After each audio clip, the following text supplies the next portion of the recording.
नमस्ते।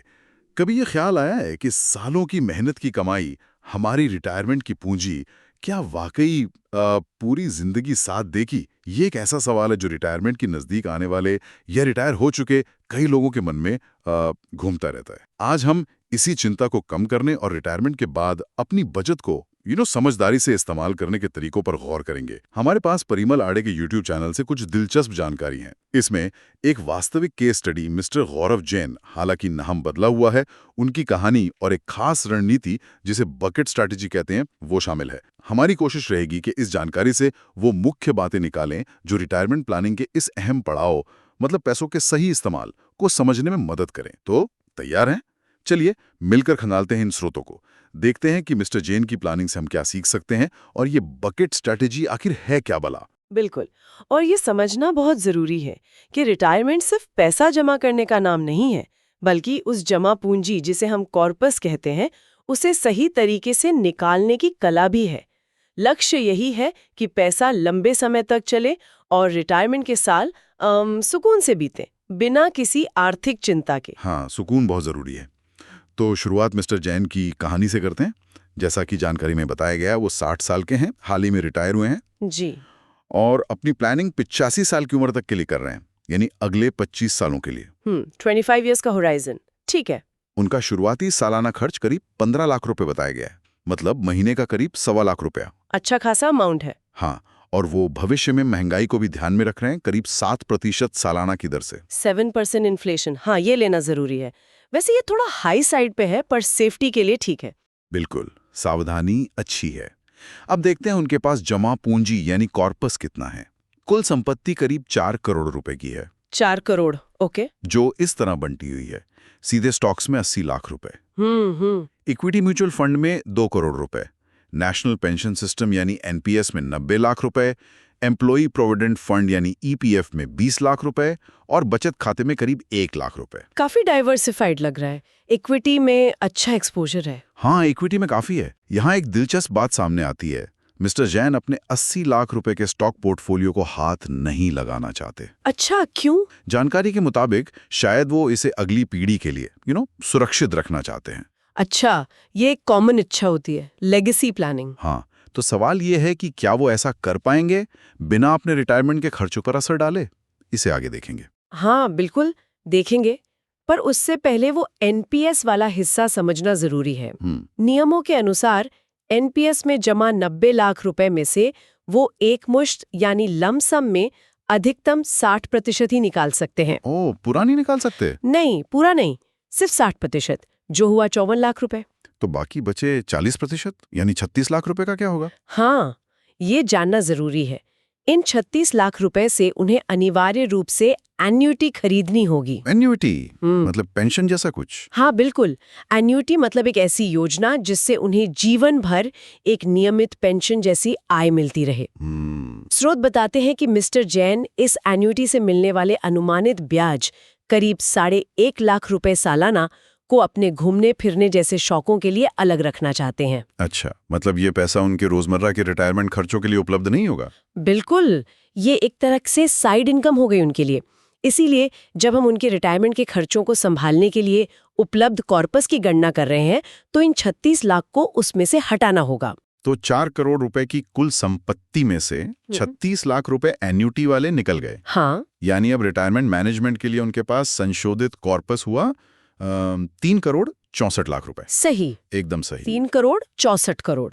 अब इस कॉर्पस के साथ उनकी जरूरतें पूरी होंगी या नहीं, ये देखने के लिए कुछ अनुमान लगाने होंगे। जैसा हमने देखा, रिटायरमेंट की अवधि 25 साल, 60 से 85 की उम्र, शुरुआती सालाना खर्च 15 लाख रुपए, हाँ, महंगाई दर 7% सालाना, ठीक है। और सबसे अहम, इस रिटायरमेंट कॉर्पस पर अनुमानित रिटर्न कितना मिलेगा? मिस्टर जैन का लक्ष्य है 10% सालाना का औसत रिटर्न। 10%? रिटायरमेंट के बाद वाले कॉर्पस पर। ये थोड़ा महत्वाकांक्षी नहीं लगता क्या? ये सुरक्षित है? ये सवाल बहुत वाजिब है और बहुत लोग पूछते हैं। देखिए, ये 10% का लक्ष्य मिस्टर जैन के रिस्क प्रोफाइल यानी उनकी जोखिम लेने की क्षमता और अनुभव पर आधारित है। अच्छा, करते आ रहे हैं। ओके, तो वो मार्केट वॉलेटिलिटी समझते हैं? बिल्कुल, वो बाजार के उतार चढ़ाव को समझते हैं और उसे झेलने में सहज हैं। उनकी योजना में रिटायरमेंट के बाद भी करीब 70-80% पैसा इक्विटी में ही निवेशित रहेगा। वो काफी ज्यादा इक्विटी है रिटायरमेंट के बाद भी। हाँ, इसी ऊंचे इक्विटी एलोकेशन की वजह से 10% रिटर्न का लक्ष्य रखा गया है। लेकिन यहाँ ये बात गांठ बांध लेनी चाहिए कि हर किसी के लिए ये सही नहीं है, बिल्कुल नहीं। अगर कोई निवेशक मिस्टर जैन जितना रिस्क नहीं लेना चाहता, मान लीजिए वो 70-80% इक्विटी में रखने में सहज नहीं है, हाँ, जैसे कई लोग होते हैं जो रिटायरमेंट के बाद सेफ खेलना चाहते हैं। बिल्कुल, तो उन्हें कम रिटर्न का लक्ष्य रखना होगा, शायद 7% या 8% सालाना। और अगर रिटर्न कम होगा तो जाहिर है उसी खर्च को पूरा करने के लिए ज्यादा पैसों की जरूरत पड़ेगी। बिल्कुल लॉजिकल है।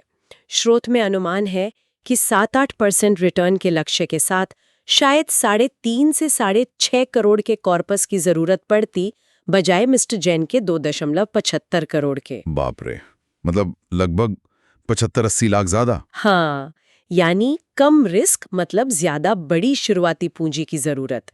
ये व्यक्तिगत फाइनेंस का मूल सिद्धांत है। आपकी जरूरतें, आपकी जोखिम क्षमता, आपकी प्लानिंग तय करती हैं। समझ गया, ये पॉइंट बहुत जरूरी है। तो वापस मिस्टर जैन पर आते हैं। 25 साल का समय, 15 लाख रुपए शुरुआती खर्च, 7% महंगाई और 10% रिटर्न का लक्ष्य। इन सब पैमानों पर गणना करने के बाद उन्हें रिटायरमेंट के लिए असल में कितने कॉर्पस की जरूरत निकली? गणना के हिसाब से उन्हें जरूरत है 2.74 करोड़ रुपए की। 2.74 करोड़। हाँ, हम इसे सुविधा के लिए 2.75 करोड़ मान लेते हैं। अरे वाह, यहां आती है वो दिलचस्प बात।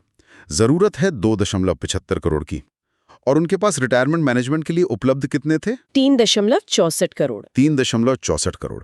इसका मतलब तो उनके पास जरूरत से करीब 90 लाख ज्यादा है। जी हाँ, यही वो सरप्लस या अतिरिक्त राशि है। कमाल है। और इसी सरप्लस की वजह से वो अपने 80 लाख के स्टॉक्स को बिना छुए रिटायरमेंट की प्लानिंग कर पा रहे हैं। अच्छा, तो वो स्टॉक्स वाला मसला हल हो गया। हाँ, वो स्टॉक्स अलग रह गए और फिर भी जरूरत से 90 लाख रुपए ज्यादा हैं। ये अतिरिक्त पैसा एक मार्जिन ऑफ सेफ्टी यानी सुरक्षा कवच की तरह काम करता है। सुरक्षा कवच सही शब्द है। अगर भविष्य में कोई बड़ा अप्रत्याशित खर्च आ जाए या वो 85 साल से ज्यादा जिए, तो ये अतिरिक्त पैसा बहुत काम आ सकता है। ये तो वाकई शानदार प्लानिंग लगती है, बिल्कुल सॉलिड। लेकिन अब असली सवाल ये, जो जरूरत वाले 2.5 करोड़ रुपए हैं, हाँ, इन्हें मैनेज कैसे किया जाए ताकि ये 25 साल तक चलें भी, खर्च भी पूरे हों और वो 10% का औसत रिटर्न भी मिले। यहीं पे शायद वो बकेट स्ट्रैटेजी आती है जिसका जिक्र स्रोत में है। बिल्कुल सही पकड़ा। अब हम आते हैं पैसों के मैनेजमेंट पर, और यहीं बकेट स्ट्रैटेजी काम आती है। ये एक तरीका है जिससे रिटायरमेंट कॉर्पस को सुरक्षित रखते हुए उससे नियमित आय पाई जा सके और साथ ही लंबी अवधि में ग्रोथ भी हासिल की जा सके। सुनने में तो बहुत अच्छा लग रहा है, सुरक्षा भी और ग्रोथ भी। ये बकेट्स, ये बाल्टियां, ये काम कैसे करती हैं? देखिए, इस रणनीति में हम कुल रिटायरमेंट कॉर्पस मिस्टर जैन के केस में 2.75 करोड़ रुपए को अलग अलग जरूरतों और समय सीमा के हिसाब से काल्पनिक बाल्टियों या हिस्सों मतलब बकेट्स में बांट देते हैं। ठीक है, कितनी बकेट्स? आमतौर पर 3। पहली बकेट होती है तुरंत जरूरतों के लिए। इसमें अगले 3 से 5 साल के अनुमानित खर्च के बराबर रकम रखी जाती है। 3 से 5 साल। मिस्टर जैन ने कितना रखा? मिस्टर जैन के केस में 3 साल का खर्च यानी 45 लाख, 15 लाख रुपए प्रति वर्ष के हिसाब से। इस पैसे को सबसे सुरक्षित माने जाने वाले निवेश विकल्पों जैसे डेट फंड्स में रखा जाता है। डेट फंड्स मतलब जैसे फिक्स्ड डिपॉजिट जैसा कुछ? नहीं, बिल्कुल फिक्स्ड डिपॉजिट जैसा नहीं, पर हाँ, उनमें रिस्क कम होता है। डेट फंड्स मतलब वो म्यूचुअल फंड जो सरकारी बॉन्ड या कंपनियों के डिबेंचर्स जैसी निश्चित आय वाली जगहों पर पैसा लगाते हैं। इसमें भी खासकर लिक्विड फंड्स या अल्ट्रा शॉर्ट ड्यूरेशन फंड जैसे विकल्प चुने जाते हैं। ये बहुत कम अवधि के लिए निवेश करते हैं और इनमें रिस्क लगभग 9 के बराबर होता है। तो मतलब यहाँ पैसा लगभग पूरी तरह सुरक्षित रहता है, ये मान सकते हैं? हाँ, काफी हद तक सुरक्षित और लिक्विड भी रहता है। और खर्चों के लिए पैसा यहीं से निकलता है हर महीने? हाँ, बिल्कुल। यहाँ से हर महीने SWP यानी सिस्टमैटिक विड्रॉल प्लान के जरिए पैसे निकाले जाते हैं। SWP ये SIP का उल्टा है? हाँ, एक तरह से SIP में पैसा डालते हैं, SWP में निकालते हैं। SWP एक सुविधा है जिससे हर महीने आपके फंड से एक तय रकम अपने आप आपके बैंक खाते में आ जाती है, जिसे सैलरी आती है। अच्छा। चूंकि ये पैसा सुरक्षित डेट फंड्स में है, इसलिए बाजार के रोजाना के उतार चढ़ाव का इस पर खास असर नहीं पड़ता। ये बकेट आपकी 3 से 5 साल की नियमित आय सुनिश्चित करती है, भले ही शेयर बाजार कैसा भी प्रदर्शन कर रहा हो। ये तो मन की शांति देने वाली बात हुई। वाकई कम से कम अगले कुछ सालों के खर्चे की चिंता नहीं। अब दूसरी बकेट, बकेट 2, मध्यम अवधि के लिए होती है। ये एक तरह से वैकल्पिक बकेट है, मतलब जरूरी नहीं सबके लिए हो। अच्छा। मिस्टर जैन के केस में इसे अगले 2 सालों के खर्चों के लिए बनाया गया, लगभग 30 लाख रुपए। ओके, और इसमें पैसा कहाँ रखा? इस पैसे को हाइब्रिड फंड्स में रखने का सुझाव दिया गया है। हाइब्रिड मतलब? मिक्स। हाँ, मिक्स। हाइब्रिड फंड्स वो होते हैं जो इक्विटी, शेयर और डेट, बॉन्ड दोनों में पैसा लगाते हैं। इनमें डेट फंड से थोड़ा ज्यादा रिस्क होता है, लेकिन इक्विटी फंड से कम। तो रिटर्न भी थोड़ा ज्यादा मिलने की उम्मीद होगी? बिल्कुल। यहाँ उम्मीद की जा सकती है कि डेट फंड से थोड़ा बेहतर, लगभग 10% सालाना रिटर्न मिल जाए मिस्टर जैन के केस में। लेकिन जैसा मैंने कहा, ये वैकल्पिक है। अगर कोई ज्यादा सुरक्षित रहना चाहता है तो वो पहली बकेट यानी डेट बकेट को ही 5 साल के खर्च के लिए बना सकता है और इस दूसरी हाइब्रिड बकेट को पूरी तरह छोड़ सकता है। अच्छा, यानी अपनी रिस्क क्षमता के हिसाब से इसे चुन सकते हैं या छोड़ सकते हैं। फ्लेक्सिबिलिटी है। जी बिल्कुल। और बाकी का पैसा वो कहाँ जाता है, जो सबसे बड़ा हिस्सा होगा शायद? हाँ, वो सबसे बड़ा हिस्सा है। बाकी बचा हुआ सारा पैसा जाता है तीसरी बकेट में, जो लंबी अवधि और ग्रोथ के लिए होती है। मिस्टर जैन के केस में ये करीब 2 करोड़ रुपए है। 2 करोड़ रुपए? हाँ, कुल 2.75 करोड़ में से 45 लाख रुपए पहली बकेट में और 30 लाख रुपए दूसरी बकेट में निकालने के बाद इस बड़े हिस्से को डाइवर्सिफाइड इक्विटी म्यूचुअल फंड्स में निवेश किया जाता है। इक्विटी फंड्स मतलब शेयर्स वाले फंड्स? जी, इक्विटी फंड्स यानी वो फंड जो मुख्य रूप से कंपनियों के शेयर्स में पैसा लगाते हैं। डाइवर्सिफाइड का मतलब है कि पैसा किसी एक तरह की कंपनी या सेक्टर में न लगाकर अलग अलग तरह की कई कंपनियों में लगाया जाता है ताकि रिस्क कम हो सके। और इस बकेट का लक्ष्य क्या है? सिर्फ पैसा रखना? नहीं, सिर्फ रखना नहीं। यहाँ लक्ष्य है लंबी अवधि में पूंजी को बढ़ाना, यानी ग्रोथ हासिल करना। चूंकि ये पैसा लंबी अवधि के लिए है, मतलब 5 साल से ज्यादा, यहाँ ज्यादा रिस्क लिया जा सकता है। तो रिटर्न की उम्मीद भी ज्यादा होगी? हाँ, स्रोत में इस बकेट से लगभग 12% सालाना रिटर्न का लक्ष्य बताया गया है। 12%? जी। इसमें निवेशक के रिस्क प्रोफाइल के अनुसार अलग अलग तरह के इक्विटी फंड्स हो सकते हैं, जैसे लार्ज कैप, बड़ी कंपनियों वाले? हाँ, फ्लेक्सी कैप, जो कहीं भी लगा सकते हैं। सही, मल्टी कैप या थोड़ा बहुत मिड कैप और स्मॉल कैप फंड्स का मिश्रण भी, जिनमें रिस्क और रिटर्न दोनों ज्यादा होते हैं। बिल्कुल। तो अगर हम इन तीनों बकेट्स को मिला के देखें तो मिस्टर जैन का पैसा करीब करीब कैसे बंटा हुआ है? मतलब कितना सुरक्षित और कितना ग्रोथ के लिए? हाँ, उनका कुल एसेट एलोकेशन यानी संपत्ति का बंटवारा इस तरह बनता है, लगभग 16.4% डेट में बकेट 1, जो सेफ है। हाँ, 10.9% हाइब्रिड में बकेट 2, जो बीच का रास्ता है। बिल्कुल, और सबसे बड़ा हिस्सा करीब 72.7% इक्विटी में। ऑलमोस्ट 3/4 इक्विटी में। जी, और जैसा हमने पहले देखा, इस पूरे 2.75 करोड़ के कॉर्पस पर उनका औसत लक्ष्य 10% सालाना रिटर्न का है, जो इक्विटी के ज्यादा वजन की वजह से संभव दिखता है, अगर मार्केट साथ दे। हाँ, मार्केट का साथ देना जरूरी है। ये बंटवारा तो समझ आ गया, लेकिन ये सिस्टम चलेगा कैसे? मतलब बकेट 1 से तो पैसा निकलता रहेगा, वो खाली नहीं हो जाएगी? बहुत अच्छा सवाल। यही इस स्ट्रैटेजी का सबसे जरूरी हिस्सा आता है, बकेट को रीफिल करना। रीफिल करना? बाल्टी भरना? हाँ, एक तरह से। ये इस पूरी व्यवस्था का इंजन है। होता यह है कि जब इक्विटी बकेट यानी बकेट 3 में अच्छा रिटर्न आता है, मान लीजिए किसी साल लक्ष्य के मुताबिक 12% या उससे ज्यादा रिटर्न मिला, हाँ, तो उस मुनाफे में से अगले 1 साल के अनुमानित खर्च के बराबर रकम निकाली जाती है। अगले 1 साल का खर्चा? शुरुआत में 15 लाख रुपए। हाँ, शुरुआत में 15 लाख, और हर साल इसमें महंगाई यानी 7% जोड़ दी जाएगी। जी। इस निकाली हुई रकम को बकेट 3 इक्विटी से बकेट 1 डेट में डाल दिया जाता है, ट्रांसफर कर दिया जाता है। हाँ। अच्छा, तो मतलब जब शेयर बाजार अच्छा कर रहा है तब आप इक्विटी से थोड़ा मुनाफा निकालकर उसे सुरक्षित डेट बकेट में डाल देते हैं, ताकि अगले साल के खर्चों की व्यवस्था हो जाए, ये ना? बिल्कुल, परफेक्ट। इससे बकेट 1 हमेशा अगले 3-5 साल के खर्चों के लिए तैयार रहती है। इसे प्रॉफिट बुकिंग का एक अनुशासित तरीका भी कह सकते हैं रिटायरमेंट के लिए। ये तो स्मार्ट है। लेकिन क्या होगा अगर किसी साल इक्विटी बाजार में रिटर्न अच्छा नहीं आया? मान लीजिए बाजार गिर गया या फ्लैट रहा, तब बकेट 1 को कैसे रिफिल करेंगे? यही इस स्ट्रैटेजी की खूबसूरती है, यही इसकी सेफ्टी है। स्रोत साफ तौर पर कहता है कि अगर किसी साल इक्विटी बाजार में उम्मीद के मुताबिक रिटर्न नहीं आया या नेगेटिव रिटर्न रहा, जैसे 2022 में हुआ था शायद। हाँ बिल्कुल, तो उस साल बकेट 3 से पैसा निकालकर बकेट 1 में नहीं डाला जाएगा। नहीं डाला जाएगा। नहीं, कोई रीफिलिंग नहीं होगी। पर फिर खर्च कैसे चलेंगे? पैसा कहाँ से आएगा? याद कीजिए, बकेट 1 में हमने शुरुआत में ही 3 से 5 साल का पैसा रखा था। हाँ, 4.5 लाख रुपए। वो इसीलिए रखा था ताकि अगर 1-2 साल बाजार खराब भी रहे तो भी आपके रोजमर्रा के खर्चों के लिए सुरक्षित पैसा उपलब्ध हो।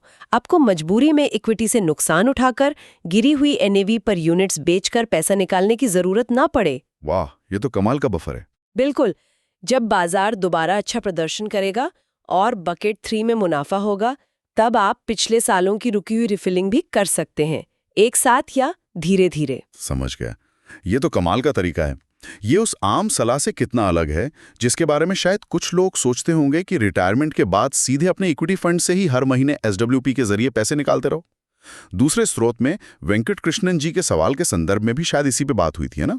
वो शायद सीधे इक्विटी से एसडब्ल्यूपी करना चाह रहे थे। हाँ बिल्कुल, वेंकट जी रिटायर होने वाले थे और उनके पास flexi cap, mid cap, small cap जैसे मतलब काफी एग्रेसिव इक्विटी फंड्स थे। उनका सवाल यही था कि क्या वो सीधे इन्हीं फंड्स से एसडब्ल्यूपी शुरू कर सकते हैं। यहीं पर बकेट स्ट्रैटेजी और सीधे इक्विटी एसडब्ल्यूपी का अंतर समझना बहुत जरूरी हो जाता है। हाँ, क्या खतरा है सीधे इक्विटी फंड से एसडब्ल्यूपी करने में? मुख्य खतरा है बाजार गिरने का, जिसे सीक्वेंस ऑफ रिटर्न रिस्क कहते हैं। Sequence of return risk? हाँ, मतलब किस क्रम में आपको रिटर्न्स मिल रहे हैं, खासकर रिटायरमेंट के शुरुआती सालों में। सोचिए, आपने रिटायरमेंट के बाद सीधे इक्विटी फंड से 50,000 रुपए महीने का एसडब्ल्यूपी शुरू किया। अगर पहले ही साल बाजार 20-30% गिर जाता है तो आपके फंड की वैल्यू कम हो जाएगी। लेकिन आपका खर्च तो 50,000 ही रहेगा। उस खर्च को पूरा करने के लिए अब आपको हर महीने पहले से ज्यादा यूनिट्स बेचनी पड़ेंगी, वो भी गिरी हुई कीमत पर। मतलब आपका पैसा ज्यादा तेजी से खत्म होगा, खासकर तब जब बाजार नीचे है। डबल मार पड़ेगी। बिल्कुल, आपका कॉर्पस बहुत तेजी से घट सकता है और शायद पूरी रिटायरमेंट अवधि तक न चल पाए। स्रोत इस बात पर जोर देता है कि रिटायरमेंट के बाद आपका जमा किया हुआ कॉर्पस ही अब आपका प्रिंसिपल यानी मूलधन है, निवेश वाली बात नहीं रही अब। सही बात है, अब ये वो पैसा है जिस पे जीना है। हाँ, अब लक्ष्य इस मूलधन को सुरक्षित रखते हुए इससे आय बनाना है, न कि इसे तेजी से खत्म करना। इसलिए बिना ये जोखिम समझाए किसी को सीधे एग्रेसिव इक्विटी फंड्स जैसे स्मॉल या मिड कैप से एसडब्ल्यूपी शुरू करने की सलाह देना सही नहीं माना जाता। बकेट स्ट्रैटेजी इसी जोखिम को, सीक्वेंस ऑफ रिटर्न रिस्क को कम करती है, वो बकेट 1 का बफर देकर। ये बहुत महत्वपूर्ण अंतर है। ये समझना बहुत जरूरी है रिटायर होने वालों के लिए। अब वापस मिस्टर जैन की प्लानिंग पर आते हैं। उनकी बकेट स्ट्रैटेजी के साथ उनका कॉर्पस समय के साथ कैसे चलेगा? क्या वो वाकई 85 साल तक चलेगा? स्रोत में शायद इसका कोई अनुमान, कोई टेबल वगैरह भी दिया गया था। हाँ, स्रोत में एक अनुमानित टेबल के जरिए ये दिखाया गया है। ये सिर्फ एक इलस्ट्रेशन है। वास्तविक रिटर्न अलग हो सकते हैं, पर समझने के लिए अच्छा है। शुरुआत के सालों में क्या होता है कि कॉर्पस पर मिलने वाला 10% का औसत रिटर्न, जैसे पहले साल 2.75 करोड़ पर करीब 27.5 लाख रुपए, सालाना निकासी पहले साल 15 लाख रुपए से काफी ज्यादा होता है। तो मतलब शुरुआत में कॉर्पस घटेगा नहीं बल्कि बढ़ेगा नेट इफेक्ट में। जी हाँ, बिल्कुल। निकासी के बावजूद रिटर्न ज्यादा होने के कारण कॉर्पस असल में बढ़ता है। उदाहरण के लिए उस टेबल के अनुसार 13वें साल में मिस्टर जैन का कॉर्पस बढ़कर लगभग 3.76 करोड़ तक पहुंच जाता है। अरे वाह, 2.75 करोड़ से 3.76 करोड़। हाँ, जो शुरुआती कॉर्पस से काफी ज्यादा है। ये तो बहुत अच्छा है, लेकिन ये हमेशा तो नहीं बढ़ता रहेगा, क्योंकि खर्चे भी तो महंगाई के साथ बढ़ रहे हैं। वो 7% वाली महंगाई। सही कहा, वो 7% महंगाई चुपचाप अपना काम कर रही है। एक समय ऐसा आता है जो महंगाई के कारण सालाना निकासी की रकम इतनी बढ़ जाती है कि वो कॉर्पस पर मिलने वाले रिटर्न से ज्यादा हो जाती है। अच्छा, वो क्रॉसओवर पॉइंट कब आता है? टेबल के मुताबिक मिस्टर जैन के केस में ये लगभग 14वें साल में होता है। उस साल अनुमानित निकासी बढ़कर 36 लाख रुपए हो जाती है। 7% महंगाई लगते लगते। 15 लाख से 36 लाख। हाँ, जबकि उस साल का अनुमानित रिटर्न 3.76 करोड़ के कॉर्पस पर विभिन्न बकेट से मिला औसत रिटर्न लगभग 34 लाख रुपए ही होता है। ओह, तो यहाँ निकासी रिटर्न होगा। बिल्कुल। तो इस मोड़ के बाद कॉर्पस कम होना शुरू हो जाता है। हाँ, इस पॉइंट के बाद हर साल निकासी रिटर्न से ज्यादा होती है और कॉर्पस धीरे धीरे कम होना शुरू हो जाता है। लेकिन ये चिंता की बात नहीं है, ये प्लान का हिस्सा है। हाँ, ये प्लानिंग का हिस्सा है, ये अपेक्षित है। योजना इस तरह से बनाई गई है कि कॉर्पस धीरे धीरे कम होते हुए भी 25 साल की उम्र तक यानी 25वें साल के अंत तक चले। हैं? टेबल के अनुसार 25वें साल के अंत में कॉर्पस लगभग खत्म हो जाएगा, शायद 1 लाख रुपए के आसपास बचेंगे। बिल्कुल टाइम पर। हाँ, गणित के हिसाब से। और यहीं पर वो मार्जिन ऑफ सेफ्टी जिसकी हमने शुरुआत में बात की थी, वो काम आता है ना? बिल्कुल। अगर मिस्टर जैन 85 साल से ज्यादा जीते हैं, आजकल लोग लंबा जी रहे हैं, हाँ बिल्कुल, लॉन्जेविटी रिस्क, या कोई बड़ी मेडिकल इमरजेंसी जैसा अचानक खर्च आ जाता है, तो उनके पास वो 80 लाख रुपए के स्टॉक्स हैं जिन्हें उन्होंने छुआ ही नहीं था। हाँ, वो लेगेसी वाले स्टॉक्स। और वो जो शुरुआत में 90 लाख रुपए का सरप्लस था, जरूरत से ज्यादा पैसा, वो भी तो इतने सालों में शायद इन्वेस्टेड रह के और बढ़ चुका होगा। बिल्कुल सही। ये अतिरिक्त संसाधन उन्हें अप्रत्याशित स्थितियों से निपटने की ताकत देते हैं, मन की शांति देते हैं। ये दिखाता है कि प्लानिंग सिर्फ जरूरत पूरी करने की नहीं, बल्कि जरूरत से थोड़ा ज्यादा रखने की होनी चाहिए। एक बफर रखना हमेशा अच्छा होता है। तो आज की इस चर्चा से, इस गहरी पड़ताल से ये बात तो साफ हो गई कि रिटायरमेंट के बाद पैसों का मैनेजमेंट कितना अहम और बारीक काम है।